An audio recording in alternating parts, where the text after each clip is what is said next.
Hello, this is John with Asians, and I'm here with Dave Min, who's running for Congress in Southern Cal. So I wanted to spend a few minutes to interview him and ask some questions for you to get to know Dave. So if you could just tell me a little bit about your background and the office that you're running for.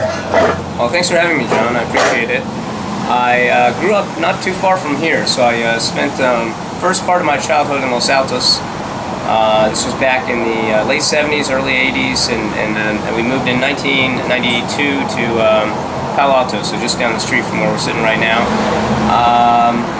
And so I went out to school on the East Coast. Went out, started my career at the Securities and Exchange Commission after graduating from law school in 2002. And that was right after the time where we had WorldCom and Enron, and we also had 9/11. So as a lot of folks watching might remember, that was a time where there was really like a shared sense of national unity, a strong sense of public service, and I think I got swept up by that. And I'm not a soldier, but I did want to do something for my country, and so joining the SEC was my way of giving back. Went on, and that was really the beginning of a career in public service for me. I went to work for Senator Schumer as a senior policy advisor, focusing on economics, housing, financial regulatory issues. This was around the time where we started seeing the first signs of subprime mortgage, the downturn in the financial markets due to that. We saw a lot of foreclosures beginning to happen. So a big part of my job was trying to figure out policy solutions to try to address that. I went on to work for a think tank called the Center for American Progress, which is the major Democratic or center-left side think tank in Washington, D.C., developing similar policies along the same lines. And I came back out to California. I was excited to get back out west again. My wife was complaining I didn't make enough money, but I didn't want to be a lobbyist, and so I came out to academia with the idea of continuing research, and particularly trying to fill some gaps where I thought that as a policy wonk, there were not enough academics researching in certain areas. So I began my career at UC Irvine as an academic about just almost 6 years ago. And I'll be honest, my wife and I had one child at the time. He was just about 1.5 years old. And we had no intention of doing anything but really settling down in California again. We were in Orange County, in Irvine, which is a nice place to raise a family. So of course we did what most people in Irvine do, which is we had more kids. So now I've got 3, and about 1 year ago today, my youngest was just over 1 year old.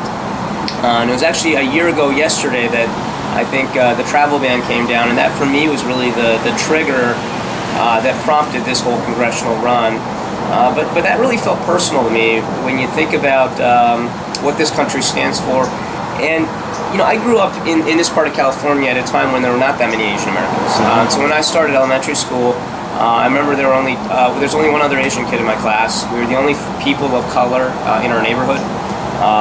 And so I know what it's like to feel alone and to feel like nobody's out there standing up for you. And I think it was that sense of hopelessness and alienation that I really saw in the Muslim and other Middle Eastern communities that were impacted by the travel ban. I remember talking to a friend of mine who's Iranian American who just told me, people are frightened right now. I mean, as you can imagine, after the travel ban was announced by Donald Trump, and our representative, Mimi Walters, was nowhere to be found. She was not only not engaging with the community, she was just ignoring it all as if nothing was happening. And we happen to be the district, by the way, that has the highest percentage of people from the 7 affected countries by the travel ban of any district represented by Republicans. So for her not to get out there and talk to her community, to me felt profoundly wrong in a lot of different ways. So she was elected when? Back in 2014, if I recall correctly? That's right. So Mimi Walters is a 2-term Republican. Before that, she served in the state Senate. She's never actually lived in my district. And I think that shows. She doesn't communicate with people in our district. She refuses to do town halls. And she's really out of touch with her district. She spends more time with her corporate donors than she does with actual citizens who live where I do. And as a result, she's voted out of touch in a district that went for Hillary Clinton by 5.4%. You would not expect to see someone out there voting 100% with Paul Ryan, 98.3% with Donald Trump, and yet that's what we have, someone who's completely unaccountable, who sponsored the concealed carry gun bill, which is terrible for California and for communities like mine that have very low rates of crime and gun violence. She was a key advocate and key vote for the tax bill that is really devastating for families in my district. And time again, I think she showed that she cares more about her standing in the Republican Party and pleasing her donors than she does about helping families where I live. And so you mentioned about the district and voting for Hillary Clinton by over 5%. Could you talk a little bit more about the dynamics of your district? And I mean, I heard there are a lot of candidates in running, and so there's what's called essentially a jungle primary. I mean, for most people not living in California, you don't really know that we have open primaries where basically Democrats, Republicans, and independents can basically vote in the primary. So in some ways, it's very like a very first stage general election. That's right. And so the jungle primary is the sort of nickname for it. It's top two, which means that anybody can enter from any party. Anyone can vote in the primary. There's not a closed primary. And the top two vote getters, regardless of party, will advance to the general election in November. So that could be two Republicans, could be two Democrats, could be a Republican Democrat, it could be two no party or independents or Greens. But most likely one of them will be Mimi Walters. My district has historically been very Republican. For those of you who don't know Orange County, it's never had a Democratic representative. Never? Never. And Hillary Clinton won by 5.4%, but it was the first time a Democrat had won at the presidential level in my area since 1936 with FDR. Oh, wow. This was the birthplace of Reagan Republicanism. When people think back to like the 1980s, John Birch Society is openly racist, but we've had a lot of changing demographics, and Orange County has become a hub for job creation. We got like a lot of tech, a lot of real estate. People are moving in there, and the way I describe my district is we are the heart of Orange County.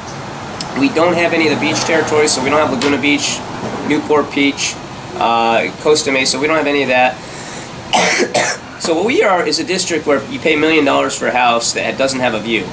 And so people are paying for the same things that I grew up with here. The good schools, the safe neighborhoods, the public parks, the boring suburbia, which might not be a great place if you're in your 20s, but if you're trying to raise a family, it's very attractive to a lot of people. And so as a result, we're seeing a lot of demographic changes. The people moving in, and there's been a lot of influx over the last 20 years, and particularly the last 5 years. They tend to be younger, much more educated, much more diverse. And so the population of my district today is 26% Asian, 18% Latino, and we have more and more minorities moving in every day. And so that is changing things to the point where I think most folks thought it would turn into a Democratic district sometime in the 2020s. But the reason Hillary Clinton won, I think, in 2016 was because a lot of the Republicans in my district are what you call Romney Republicans. They may be a little bit more fiscally conservative, but they're not anti-immigration. They're not xenophobes. They're not anti-education or science. They believe in climate change. And so those are the types of voters we need to reach to win this type of election. They're the types of voters that are turned off by Trump. And so that's a big part of this as well. Now, you mentioned the crowded primary. In my race, and I'll say I think we're actually one of the less crowded primaries in Orange County. We have, at this point, 6 Democrats. I'm one of them. Right. And I think it's safe to say that people are beginning to clearly see us as the front runner, which is the good news. We have won every straw poll taken in our race by double-digit margins. On the last 2, we came close to winning by 40%. We took nearly 65% in the last 2 straw polls. And I'm happy to report that just as of yesterday, 67% of the delegates of the Democratic Party voted to endorse our campaign. So we'll go up to the Democratic State Party Convention in a month for a confirmation vote. If we receive 60% of the votes there, we will receive the endorsement of the Democratic Party, which will be a big deal for us. It will have that endorsement next to our name on the ballot. Now, that being said, I think we are running a good campaign, a hard campaign, and the reason I'm in this race is simply the demographics, as you point out, which are, it's hard to imagine winning in our district without winning over large numbers of Latinos, large numbers of Asians, and large numbers of young, educated professionals. I think we've got the right message for that. We got the right approach. I'm running on something I like to call a dad agenda or mom agenda. Okay, yeah, agenda. that's what I was going to ask. What are some of the issues that you're running on? Yeah, and so again, I'm running on something I call a dad agenda. It could also be a mom agenda, but it's the idea of let's think about paying it forward again and investing in the types of priorities that will benefit our children and future generations. So I'm as anti-Trump as anyone. We have to put a stop to what's happening right now. I see the Trump administration and what the Republicans are doing as really an attack on the American dream. They're attacking immigrants, they're attacking people of color, but they're also attacking economic opportunity. That's what the tax plan is about.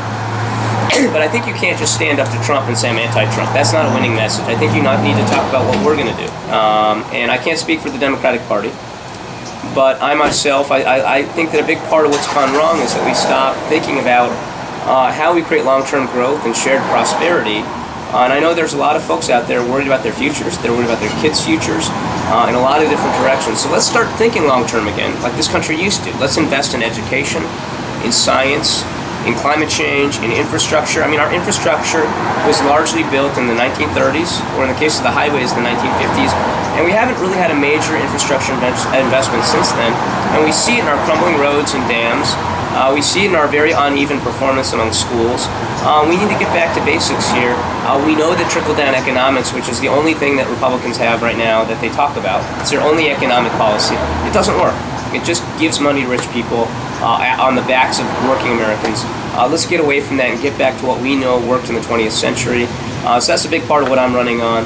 At the same time, excuse me, my district is one, as I mentioned, you have a lot of fiscally conservative people. So you have to be sensitive to the tax burdens of working California families. So the way I put it is, people in my district who make maybe $150,000, seems like a lot of money, but just like in the Bay Area, that may not be a lot, given the high cost of living where we are. So you have to be sensitive to the tax burdens that those families face as well. So that's a big part of my message as well, is that we understand and we're trying to listen to the messages, the concerns, the values of people in our district. Great. So I'm always curious, I mean, kind of gave your background and motivation in terms of running for office, but I was wondering, like in the past, because I'm always interested in people getting more, especially Asian Americans, more politically active and motivated to get involved. What are some of the things that over time has gotten you, I guess maybe being a parent, kind of got you more interested in the future and obviously the future that your kids are going to have? Yeah. So you're asking what got me engaged? Yeah. I mean, like a lot of people, I think Trump was the spark there. I think for me also was I have the experience. I've worked extensively in public policy. I've worked in the executive branch, which is important. So I have a pretty good soup to nuts knowledge of how good policy gets turned into legislation, how that then gets turned into rules and actions that actually affect actual people. And so a lot of that was the reason. And at the end of the day, the math of our district, we have to win my district to take back Congress. If we don't take back Congress, we may not. If we don't take back Congress, I think this will be seen as a validation of Trump's agenda, and I think that would be catastrophic for this country. It may not look the same ever again if we don't take back Congress this cycle. So the importance of this race is critical. And so, for me, being a parent actually was the thing that might have held me back. My wife and I talked a lot about whether we should do this. The gist of this is if I win, I'm going to be in a swing district. It's a swing district now. It's going to be a swing district if I win, which means I need to come back every weekend and talk to the people in my district. And I firmly believe that to be an effective representative, you need to engage with the people in your community, particularly the ones that feel like they're not being heard. And that means I need to be back in my district as much as possible. So my wife and I talked a lot. We determined that if I were to run, our family would stay back in California, which means I won't see my family and my children for 4 days a week. And I love my kids. They love me. I've got a great relationship with them. I was coaching my oldest son's soccer team last fall. And it's a different change, and it's something that we're still working through.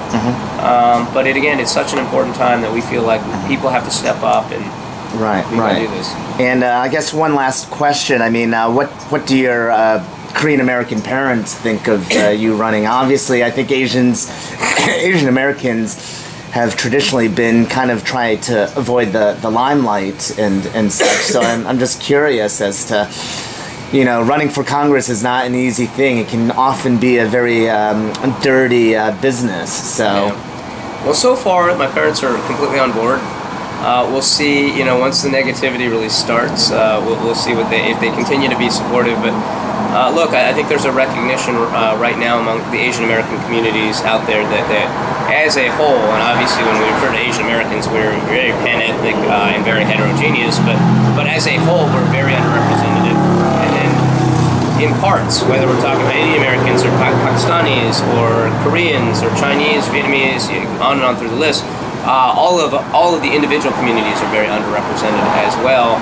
And so, you know, people talk a lot about the need to have more women in Congress, to have more Latinos in Congress, and I'm fully supportive of those efforts.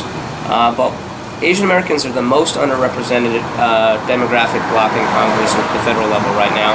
And Koreans are tied for the most underrepresented bloc within that because we have 0 people in Congress. Mm-hmm. Oh, wow. Has there ever been a Korean American in Congress? We had one in the 1990s who was a Republican. Jay Kim, I believe was his name. Okay, okay. In Southern California. Okay, I didn't realize that. Great. Well, terrific. Good luck with the race, and I definitely will follow the race for this upcoming jungle primary, which occurs in June? June 5th. June 5th, okay. So if you live in district, please come out and vote. And if you have friends in my district, we're Irvine up to just south of Anaheim, out east of Laguna Hills. It's California's 45th congressional district. Please tell them to vote. Great, thank you very much. Yes, no matter what your political background is, I always encourage vote because that's the American way. Thank you, John. Thank you. Take care. Thanks. Thanks.